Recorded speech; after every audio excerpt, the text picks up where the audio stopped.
Hello guys, स्वागत है आपका सिटीजन जी चैनल पर। और आज आप देखने वाले हो 2026 में ही रिलीज हुई Australian supernatural horror movie Leviticus का ब्रेकडाउन, जिसके राइटर डायरेक्टर हैं एड्रियन शेरेला, जिनकी ये डेब्यू मूवी है। इस मूवी का नाम शायद आपने उतना सुना नहीं होगा क्योंकि बहुत मेजर हॉरर मूवीज ऑलरेडी इस साल रिलीज हो चुकी हैं जिनके आगे कोई नहीं टिका। लेकिन रेटिंग्स के मामले में ये मूवी भी बहुत हाई है। एक टाइम पे ऑब्सेशन और बैकरूम से भी ऊपर थी। इसे भी बहुत ज्यादा पसंद किया गया है और अब ये डिजिटली अवेलेबल है, तो अगर आपने नहीं देखी तो देख सकते हो। फिलहाल ज्यादा देर ना करते हुए जल्दी से ब्रेकडाउन स्टार्ट करते हैं।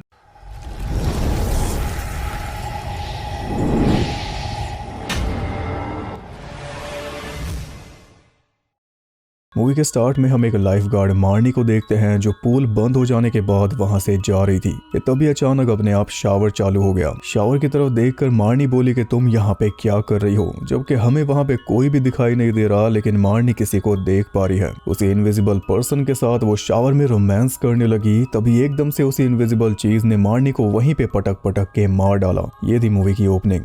इसके बाद हम दो क्लासमेट्स को देखते हैं जो स्कूल के बाद मौज मस्ती करते घूम रहे थे, नेम और रायन। नेम टाउन में नया है और अभी किसी के साथ ज्यादा घुला मिला नहीं है। इसके फादर की डेथ के बाद इसकी माँ डिप्रेशन में चली गई थी। तब जीवन में आगे बढ़ने के लिए उन्होंने सहारा चुना था जीसस को। तब से ही बहुत ज्यादा रिलीजियस हो गई और हर टाइम रिलीजियस माहौल में रहने के लिए ही इस रिलीजियस टाउन में शिफ्ट हुई है। वैसे स्कूल में रायन कभी नेम से बात नहीं करता, इसे इग्नोर ही करता है, लेकिन आज उसने खुद नेम को हैंग आउट करने बुलाया है। दोनों घूमते फिर रहे थे, तभी उन्हें एक सांप दिखाई दिया जो एक मेंढक को निगल रहा था। रायन उसे छेड़ने लगा पर नेम ने रायन को रोक दिया। इससे हमें दोनों के नेचर के बारे में पता चला कि नेम सेंसिटिव और इंट्रोवर्ट है, वहीं रायन एडवेंचरस और किसी की परवाह ना करने वाला। इस सीन से ये भी टिप्पणी की गई है कि नेचर में जो हो रहा है होने दे, तू क्यों बीच में टांग अड़ा रहा है। ऐसे हंसते खेलते वो दोनों एक पुरानी मिल में चले गए जहाँ पे उनके बीच थोड़ी बहस हुई, फिर गर्मा गर्मी बढ़ी, जिसके बाद वो दोनों एक दूसरे को किस करने लगे। उनका रोमांस बढ़ता ही जा रहा था। बस तभी नेम की नजर मिरर पे पड़ गई और मिरर में खुद को ऐसे देख के उसने उसी टाइम रायन को पीछे कर दिया और बोला कि हमें यहाँ से चलना चाहिए। दोनों वापस चल दिए और दोनों ही बहुत खुश थे। रायन नेम से स्कूल में बात नहीं करता और अभी मिरर में देखते ही नेम रुक गया। इसकी वजह सेम है, शेमिंग का डर। और अब इतना तो पता चल गया कि दोनों ही एक दूसरे को पसंद करते हैं, इसलिए दोनों हंसते हुए घर जा रहे थे। बस रायन ने नेम को इतना बोल दिया कि किसी को इस बारे में बताना मत, क्योंकि रायन टाउन के बारे में बेहतर जानता है। अगले दिन नेम अपनी माँ आर्लीन के साथ चर्च में पहुंचा जहां पे रायन भी आया हुआ था। मतलब टाउन का हर व्यक्ति आता ही है। चर्च का पेस्टर है रॉड और उसका बेटा है हंटर जो नेम का क्लासमेट है। एक लड़की माँ बनी थी तो चर्च में उसके बच्चे के लिए सेरेमनी चल रही थी, लेकिन एक बात मेरे पल्ले नहीं पड़ी। नेम ने अपनी माँ से पूछा कि आपके हिसाब से उस माँ बनी लड़की की क्या एज होगी, तो आर्लीन बोली 12। मेरी समझ के बाहर है। उसे ठीक से दिखाया भी नहीं गया जो मैं इस पे कुछ बोल पाऊं कि आर्लीन ने मजाक किया है या फिर क्या। अगले दिन नेम और रायन फिर से उस मिल में मिले जहां पे नेम ने रायन को बताया कि उसकी माँ बचपन से उसे गॉड पे यकीन दिलाना चाहती थी और कहती थी कि एक दिन तुम उन चीजों पे यकीन जरूर करोगे जिन्हें तुम देख नहीं सकते। पर पहले वो ऐसी सीरियस नहीं थी। पहले वो ये सब चीजें हंसते हुए कहा करती थी, मगर अब उन्होंने हंसना छोड़ दिया। वहां भी उन दोनों का रोमांस चला और अब तो नेम को बादलों में भी दिल दिखाई देने लगे थे। इस तरह से उसकी लाइफ बदल चुकी थी। उसकी मॉम ने भी चर्च में स्पीच दे के सबको अपने बारे में बता दिया कि मेरे पति के मरने के बाद मेरी लाइफ साइलेंट हो गई थी और अब वही साइलेंस मुझे पसंद है, क्योंकि साइलेंस में मुझे जीसस का एहसास होता है। स्कूल में हम हंटर के बारे में भी जान पाए कि वो एक पंगेबाज लड़का है। स्कूल के बाद नेम रायन के घर पहुंचा और वहां जाके देखता है कि हंटर रायन को पत्थर मार रहा था। बदले में रायन भी मारने लगा और ऐसे ही दोनों का रोमांस चालू हो गया, जिसे देख के नेम का दिल टूट गया। उसे पता चला कि हंटर और रायन का भी love and hate type relation है। अभी इनके बीच बात नहीं हो रही थी, इसलिए रायन ने नेम को हैंग आउट करने के लिए बुलाया था। यानी नेम के साथ धोखा हो गया। उसकी नई नई रंगीन दुनिया उजड़ गई और ये फीलिंग उससे बर्दाश्त नहीं हुई, इसलिए उसने हंटर के घर जाके उसके पेरेंट्स को हंटर और रायन के बारे में बता दिया, जिसके बाद उन दोनों के घर में कलेश हुआ। हंटर के डैड ने एक डिलीवरेंस हीलर को बुलाया रायन और हंटर को हील करने के लिए, मतलब उनके अंदर से होमोसेक्सुअल डिजायर्स खत्म करने के लिए, और वो दोनों उस हीलर को देख के हंस रहे थे। रॉड ने टाउन के लोगों को भी बुलाया हुआ था ये हीलिंग देखने के लिए, ताकि कोई और गलती से भी ऐसी गलती ना करे। जब हीलर ने झाड़ फूंक शुरू की तब भी वो दोनों मजाक करते रहे, लेकिन जैसे उसने लाइटर निकाल के आग जलाई और कुछ प्रेयर की, वो दोनों ही बुरी तरह जकड़ गए। फिर उनका चीखना चिल्लाना, दर्द में तड़पना, उल्टी करना, ये सब शुरू हो गया। दोनों ही बहुत ज्यादा तकलीफ में आ चुके थे सिर्फ नेम की वजह से, इसलिए नेम ये सब देख ही नहीं पाया। उसी टाइम अपनी माँ के साथ वापस घर आ गया। रास्ते में अपनी माँ से इस बारे में बात भी करना चाह रहा था, लेकिन माँ ने म्यूजिक ऑन कर दिया। मतलब गॉड के नाम पे जो हुआ अच्छा ही हुआ, कोई सवाल नहीं। पर ये जो भी हुआ उसके बाद से रायन को हर कोई बुली करने लगा। हर जगह से उसे बिना बात की नफरत झेलनी पड़ रही थी और वो चुपचाप झेल भी रहा था। नेम के करीब भी नहीं आ रहा था ताकि कहीं नेम को ये सब झेलना ना पड़ जाए, कहीं उसका सीक्रेट भी बाहर ना आ जाए। क्योंकि रायन को इस बात का कोई आइडिया नहीं है कि ये सारा किया धरा नेम का ही है। वैसे तो रायन अब कहीं दिखाई ही नहीं दे रहा था, पर एक दिन स्टोर में दिख गया तो नेम ने उसके पास जाके बात शुरू कर दी। मगर रायन बोला कि तुम्हारी मॉम देख लेंगी तो तुम भी बुरे फंस जाओगे, तुम्हें ये सब बंद करना होगा। नेम समझा ही नहीं कि रायन क्या बोलना चाह रहा है। बस तभी पीछे से उसकी मॉम आ गई जो उसे रायन से दूर हटने के लिए बोल रही थी, इसलिए रायन खुद ही वहां से चला गया। अगले दिन नेम रायन के घर पहुंचा और वो देखता है कि रायन किसी से बात कर रहा था, लेकिन उसके सामने कोई था ही नहीं। किसी इनविजिबल पर्सन से बात कर रहा था, जैसा कि हमने ओपनिंग में मार्नी को देखा था। ऐसे बात करते करते उस इनविजिबल व्यक्ति के साथ वो पहुंच गया रोलर रिंक में, जहां पे फोटो बूथ में उसके साथ रोमांस करते हुए वो फोटोज खिंचवा रहा था और बाहर खड़े होकर उसकी फोटोज देख रहा था नेम। वो एकदम हैरान था क्योंकि फोटोज में रायन अकेला था लेकिन किसी को किस कर रहा था। अचानक अंदर से कुछ मार धाड़ की आवाज आई तो नेम ने जल्दी से पर्दा खोला और देखा कि किसी इनविजिबल चीज ने रायन का गला पकड़ के उसे हवा में उठा रखा था। गले पे हाथ छपा हुआ साफ दिखाई दे रहा था, मगर जिसका हाथ था वो नहीं। नेम बीच में आया तो उसे भी दूर फेंक के मारा। किसी तरह रायन उसके चंगुल से निकल के बॉडी पे उसके नाखूनों के निशान लिए वहां से निकलने की कोशिश करने लगा तो नेम उसके सामने आ गया और उसे देखकर रायन बोला कि ये सब बंद कर दे। वही बात जो उसने स्टोर में बोली थी, पर इस बार साफ साफ बोला कि मेरा पीछा करना, मेरे घर आना बंद कर दे, जो कि नेम कर ही नहीं रहा। नेम ने पूछा वो तेरे साथ क्या था, तो रायन चिल्ला के बोला वो तू ही था। और ये सुनते ही नेम दंग रह गया। रायन उससे बोला कि मैं किसी को तेरे बारे में बताना नहीं चाहता, इसलिए मुझे अकेला छोड़ दे। इससे साफ हो गया कि रायन को वो इनविजिबल पर्सन नेम के रूप में दिखाई दे रहा है और रायन के अलावा वो किसी को दिखाई नहीं देता। ये सब शुरू हुआ उस हीलिंग के बाद। इसका मतलब कुछ ना कुछ तो हंटर के साथ भी चल रहा होगा, क्योंकि हीलिंग उसकी भी की गई थी। यही जानने के लिए नेम गैस स्टेशन पहुंचा जहाँ पे हंटर काम करता है, और हंटर ने बताया कि वो हीलर कई टाउन्स में ऐसे बच्चों को ठीक कर चुका है। एक लड़के को उसने ठीक किया था, आज उसके बच्चे भी हैं, ऐसा मैंने सुना है। पर मेन बात तो यह है कि हंटर में कुछ चेंज हुआ। नेम ने भी सीधा यही सवाल पूछा, लेकिन हंटर ने कोई जवाब नहीं दिया। इसलिए नेम ने उसके बजाय रायन के बारे में पूछ लिया। तब हंटर ने बताया कि वो हर रात यहाँ पे आता है और मेरे ऊपर चीजें फेंकता है। ये सब खुद अपनी आंखों से देखने के लिए रात को नेम फिर से गैस स्टेशन पे पहुंचा। जब मालकिन चली गई और हंटर स्टोर को बंद कर रहा था, तब चुपके से नेम स्टोर में घुस गया। जैसे ही हंटर बाहर कूड़ा फेंकने निकला, उसे कोई दिखाई देने लगा जो कि नेम को नहीं दिख रहा था। सेम रायन वाला हाल, जैसे रायन को नेम दिख रहा था वैसे हंटर को रायन दिख रहा है।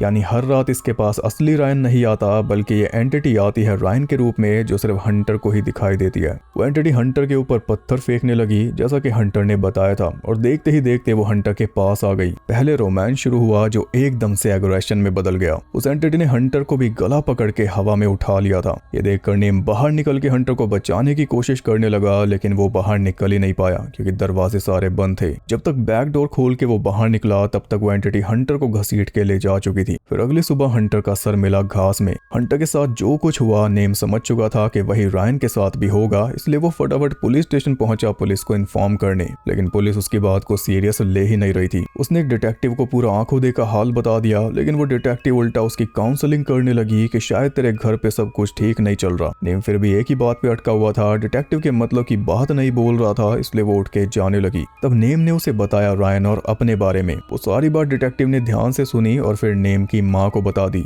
तो उसकी माँ ने घर पहुंचने से पहले पूरा इंतजाम कर लिया उसे ठीक करवाने का। उसे डिलीवरेंस हीलर को बुला के नेम अपनी माँ से पूछने लगा कि आप मेरे साथ ये क्यों कर रही हो। तो माँ ने बताया कि समाज में आज भी कई लोग ऐसे हैं जो हंटर, रायन और तेरे जैसे लड़कों से हेट करते हैं। उसी हेट ने हंटर की जान ली है और मैं नहीं चाहती कि तू भी उस हेट का शिकार बने, इसलिए मैंने हीलर को बुलाया है। ये सुनकर नेम की आंख से आंसू आने लगे, क्योंकि उसे पता था कि हीलिंग के बाद वो भी उस एंटिटी का शिकार बन जाएगा और बहुत ही भयानक मौत मरेगा। लेकिन माँ उसकी एक भी नहीं सुन रही थी। हीलर की वजह से ही हंटर मरा है, ये बात वो समझना ही नहीं चाह रही थी, बल्कि उसने तो अपने बेटे को हीलर के हवाले कर दिया। नेम को वो जबरदस्ती घर में ले गए और उसकी माँ कार में ही बैठी रही। नेम के साथ वो क्या करेंगे उसे कोई फर्क नहीं पड़ता, बस ठीक कर दें। हिलर ने नेम के सामने लाइटर जला के प्रेयर बोली और उसे भी डिमोनिक एंटिटी का शिकार बना दिया, जो उसे भी किसी न किसी रूप में नजर आएगी। पर सवाल यह है कि क्या वो पहचान पाएगा। हंटर के वेग पे नेम और उसकी माँ हंटर के घर पहुंचे और वो नेम के साथ ऐसा बर्ताव कर रही थी जैसे कुछ हुआ ही नहीं। पर नेम उससे बात ही नहीं कर रहा था, क्योंकि उसने कौन सा की थी।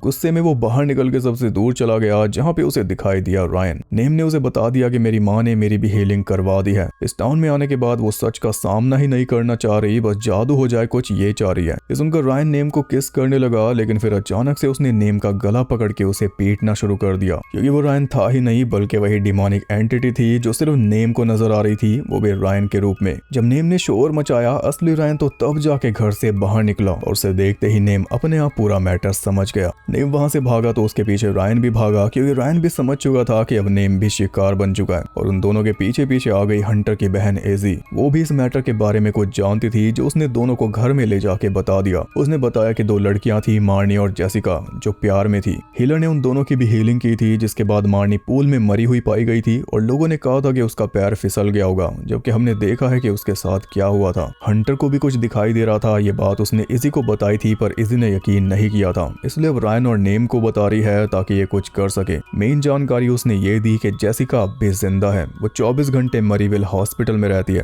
क्योंकि वो एंटिटी तुम्हारे पीछे तभी आती है जब तुम अकेले होते हो। इसीलिए जेसिका अब तक बची हुई है, क्योंकि हॉस्पिटल में 24 घंटे कोई ना कोई होता ही है। एक तो इस मूवी में सारे नाम ऐसे ही हैं, मरीविल, मार्नी, हंटर, नेम, रॉड। मैं खुद को कैसे रोक रहा हूँ मुझे ही पता है। अब इजी उन्हें और कुछ बता के इजी करती, उससे पहले रॉड आके उसे ले गया। फिर रायन और नेम बस पकड़ के 1 घंटे का सफर करने के बाद मरीविल हॉस्पिटल पहुंच गए, जहाँ पे उन्हें जेसिका मिल गई, जिसने अपने हाथ पे बैंड मार मार के जख्म कर लिए थे, पर रुक फिर भी नहीं रही थी। वो इतनी ज्यादा बेचैन बैठी थी। पहले तो वो कोई जवाब नहीं देना चाह रही थी, पर जब रायन और नेम ने बताया कि हम भी उस एंटिटी का शिकार बन चुके हैं, तब वो उनके साथ बाहर गई उनसे बात करने। और सबसे मेन बात उसी ने बताई कि वो एंटिटी तुम्हें उसी पर्सन के रूप में दिखाई देती है जिसे तुम सबसे ज्यादा डिजायर करते हो। जैसे हंटर को रायन के रूप में दिखी, नेम को भी इसलिए रायन के रूप में दिख रही है और रायन को दिख रही है नेम के रूप में। इसका मतलब रायन ने नेम को बस टाइम पास के लिए नहीं चुना था, बल्कि वो इसे सच में पसंद करता है, हंटर से भी ज्यादा। और ऐसा भी जरूरी नहीं है कि कोई तुम्हारी जान पहचान का ही हो उसी का रूप लेगी। कोई भी हो सकता है जिसे तुम सबसे ज्यादा पसंद करते हो, चाहे बेस्ट फ्रेंड हो, कोई मूवी स्टार हो या तुम्हारा कोई सेलिब्रिटी क्रश हो, उसी का रूप लेके तुम्हें मारने आएगी।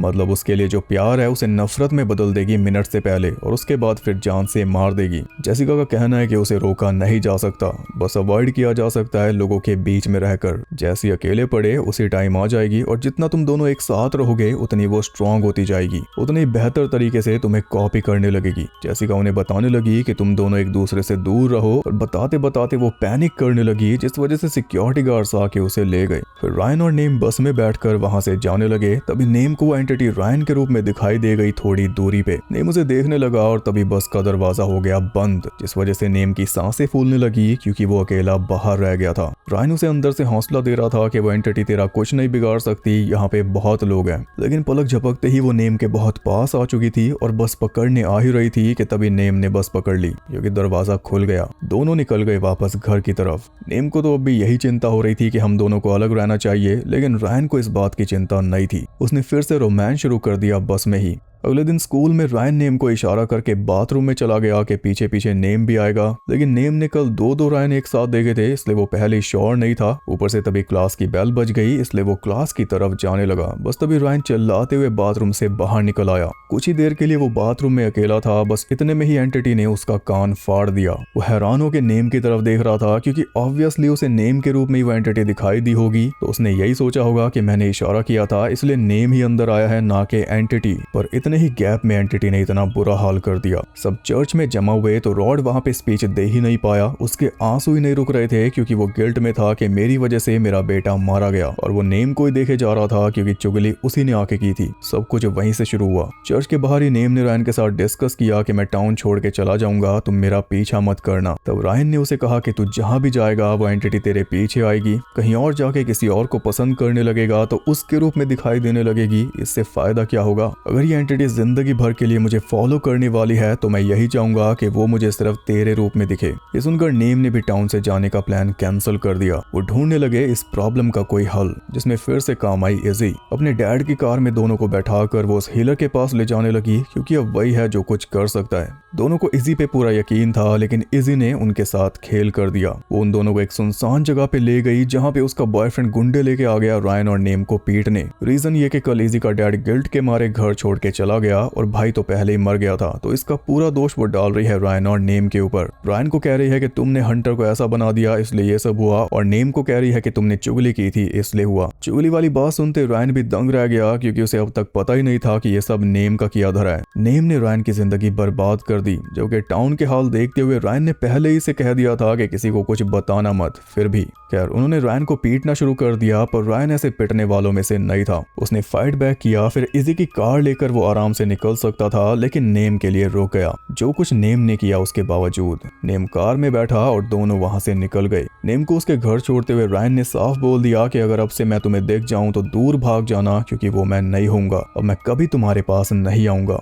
फिर रात में नेम अच्छे पलों को याद करते हुए सो रहा था, जिनमें उसे कान कटा हुआ रायन दिखाई दिया तो वो जाग गया। उसने बस करवट ही लिया था कि तभी कान कटा हुआ रायन उसके ऊपर टूट पड़ा। तब जाके वो सच में जागा। उसे इतना डर लग रहा था कि अपनी मॉम के रूम में जाकर नीचे ही सोना पड़ा। पर जब सुबह उठा तो मॉम बेड पे नहीं थी, और इससे वो बेचैन हो गया, क्योंकि अकेला रहना नहीं। मॉम उसे घर में मिल गई तो उसने मॉम को सब कुछ बता दिया कि एक चीज मेरे पीछे लग गई है जो रायन जैसी दिखती है। पर मॉम उसकी सारी बातों को अनसुना करके ऑफिस चली गई, उसे ये बताकर कि रात को मैं लेट घर आऊंगी। और वो माँ की नेम ही खाता रह गया। वो कहता रह गया मुझे अकेला मत छोड़ो, और मॉम कह के चली गई आज देर रात तक अकेला रहना होगा। नेम स्कूल गया तो उसे रायन नहीं दिखा। जब स्कूल से घर जा रहा था तब दिखा, लेकिन नेम समझ गया कि वो रायन नहीं है। वो जल्दी से भागा और जैसे तैसे जान बचा के घर पहुंच गया। रात को माँ के आने का वेट कर रहा था, तभी देखता है कि एंटिटी घर के बाहर खड़ी है। उसे देखकर नेम ने जल्दी से अपनी माँ के पास फोन मिलाया, लेकिन माँ ने उठाया नहीं। इतने में वो एंटिटी आके घर का दरवाजा खींचने लगी, तो नेम बैक डोर की तरफ भागा, जहाँ पे उसे मिल गया रायन। वो कह रहा था कि एंटिटी तुम्हारे दरवाजे पर खड़ी है, मुझे अंदर आने दो, तुम्हें अकेले नहीं रहना चाहिए। पर नेम को उस पर विश्वास नहीं हो रहा था। यकीन दिलाने के लिए रायन उस दिन वाली बातें बताने लगा जब वो दोनों पहली बार हैंग आउट करने निकले थे।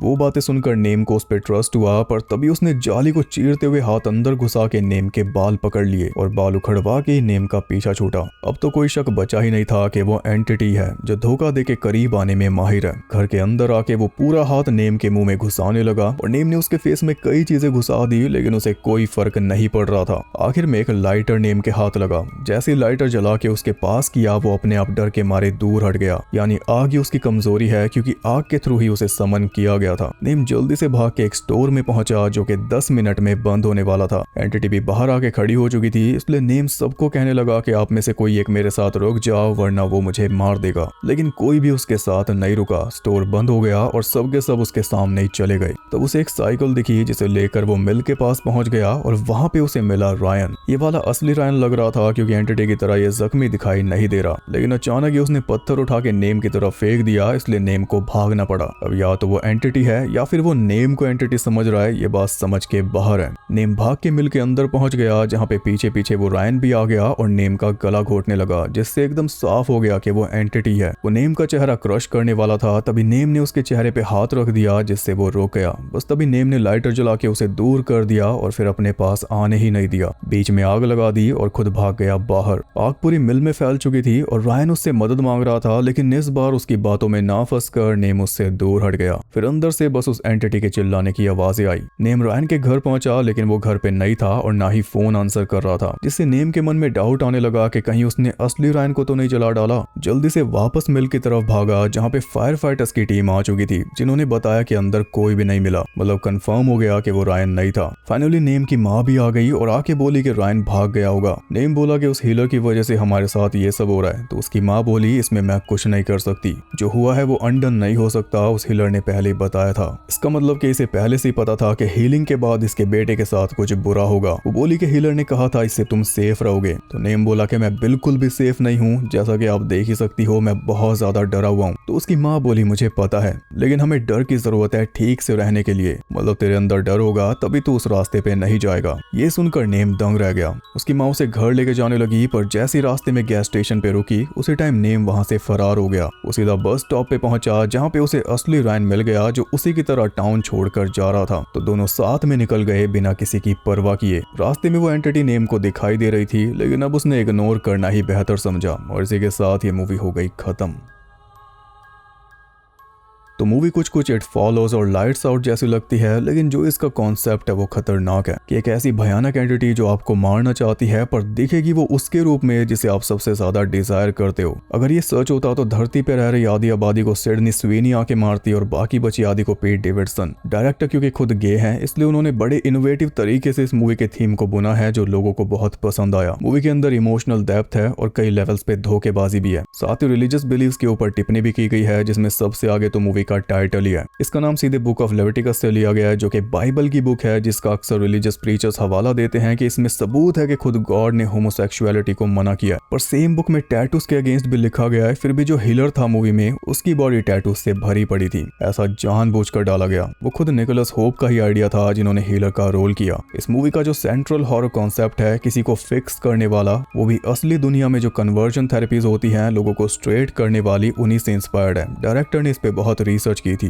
डायरेक्टर एड्रियन वैसे बचपन से ही हॉरर फैन है। शुरुआती मूवीज जो वो घर में छुप कर देखा करते थे वो थी हैलोवीन और नाइटमेयर ऑन एल्म स्ट्रीट। 2 हफ्ते तो इस मूवी की रिहर्सल ही चली थी, जिसमें कई सारी एक्सरसाइजेस की गई थी बॉन्डिंग बनाने के लिए, ताकि नेम और रायन की केमिस्ट्री असली लगे। नेचर और इंसान का टकराव भी इसमें बहुत दिखा, जैसे कि रायन का मेंढक खाते हुए सांप को छेड़ना, जंगल में बनी मिल जो अब खुद जंगल का हिस्सा बन चुकी है, नेचर उस पर टेक ओवर कर चुका है, घास के मैदानों में लगे बड़े बड़े बिजली के टावर, यानी इंसान का हर जगह दखल। मूवी ने $3.5 मिलियन के बजट में $8.5 मिलियन कमाए हैं। आपको कैसी लगी कमेंट करके जरूर बताना। क्या ये आपकी इस साल की बेस्ट हॉरर मूवीज की लिस्ट में शामिल हुई? वीडियो पसंद आई तो लाइक करना और ऐसी और इंटरेस्टिंग वीडियोस देखने के लिए चैनल को सब्सक्राइब कर लो। वैसे आपको पता ही होगा कि आजकल पैरामाउंट पिक्चर्स मेरी फ्राइडे 13 सीरीज वाली वीडियोस को ब्लॉक कर रहा है। देखते हैं कि अभी वो कितनी वीडियोस को करेगा, क्योंकि फिर क्रिस्टल लेक सीरीज जो आने वाली है, अगर पूरी फ्रेंचाइज कोई ब्लॉक कर देगा तो मैं इसे वापस री एडिट करके अपलोड करूंगा, क्योंकि आपको पता ही है कि क्रिस्टल लेक भी मैं कवर करने वाला हूँ। पूरी फ्रेंचाइज मैंने एक्सटेंसिवली कवर की है 3 साल पहले। तो मैं आपको मिलूंगा अगली वीडियो के साथ, तब तक के लिए सबको